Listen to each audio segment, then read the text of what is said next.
The subject of hijrah is one which is critically important wherever believers are facing persecution and do not have the strength and the power to be able to protect themselves. It was because in Mecca there were those people who were slaves and semi-slaves and could not be protected by the tribe because of tribal law. And they were being persecuted and being killed. That our Prophet, Allah's blessing be upon him, set the example of hijrah. And he asked them to migrate to a Christian country, Abyssinia. And they went to Abyssinia, and Ja'far, the son of Abu Talib, radiallahu ta'ala anhuma, who is not a slave, not a semi-slave, but he probably was sent there to be a leader of their group. And the negus of Abyssinia provided them with security. Similarly, when Nabi Muhammad alayhi salatu wasalam, his uncle Abu Talib, died, and the new head of the tribe of Banu Hashim was Abu Lahab, who was his uncle, but who was very hostile to him. And the tribe would no longer give him protection, and his life was in danger. Then he and the entire community of Muslims, they made hijrah to the city of Yathrib in the north, which is now renamed as Medina. Nabi Ibrahim alayhi salam, when he destroyed the temple, the idols in the temple, and they built a fire for him and they threw him in the fire. But Allah saved him. He could not continue to live amongst them. And then he made hijrah with his nephew Lut alayhi salam to a land which Allah has blessed for all of mankind, the Holy Land. So we see the example of hijrah. If you are also living in a place where your fate is being threatened, that security, not your physical security, but the security of your fate and that of your family and your children, then as well hijrah becomes incumbent. And modern Western civilization is not only a godless civilization, it is not only a decadent civilization, but it is a civilization with magnificent powers of deception. Oh yes, unsurpassed powers of deception.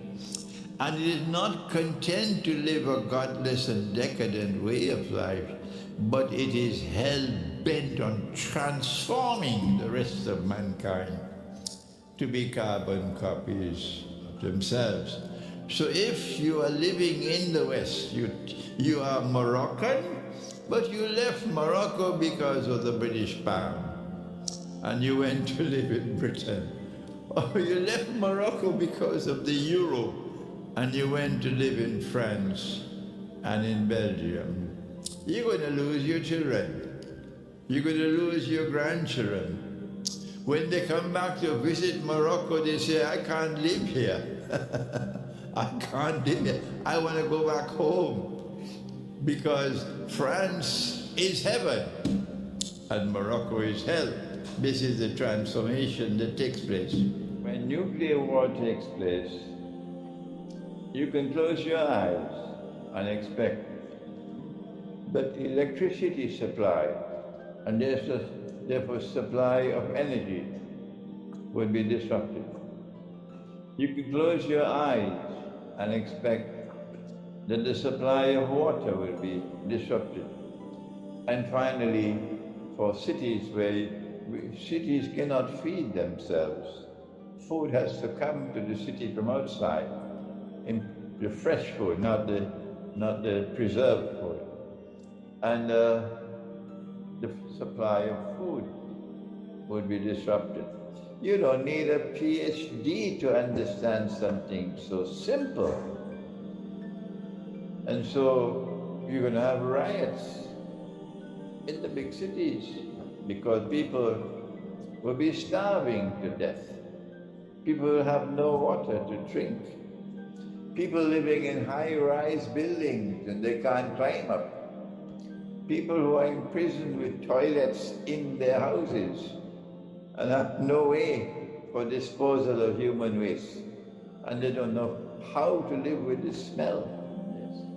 Yes. So if they choose, because they are more learned than the Messenger of Allah, and they want to continue to live in the cities of the modern age, then leave them where they are. So the manner in which you prepare for nuclear war is, first of all, to withdraw from the cities, at least have a backup residence, a place you can go to in the remote countryside with its own independent supply of water. I went to Skardu and then I drove out into Shigar. And in Shigar, they drink mountain water.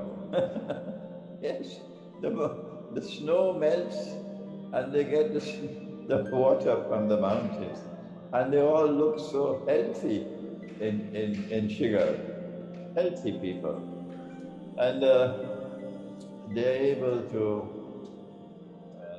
have their own independent supply of water. And the electricity comes and goes, the internet comes and goes. It's such a nice place to live when you're so remote. And they're able to survive without electricity. They heat their homes with a stove called Bukhara, and they use wood for heating. And so if you move out of the cities and you seek refuge in the remote countryside, mountainsides where 5G and 6G can't reach you, mountainsides and places where rain falls, and you take some sheep and goats, you will have food, you will have milk, you'll have meat, you'll have water.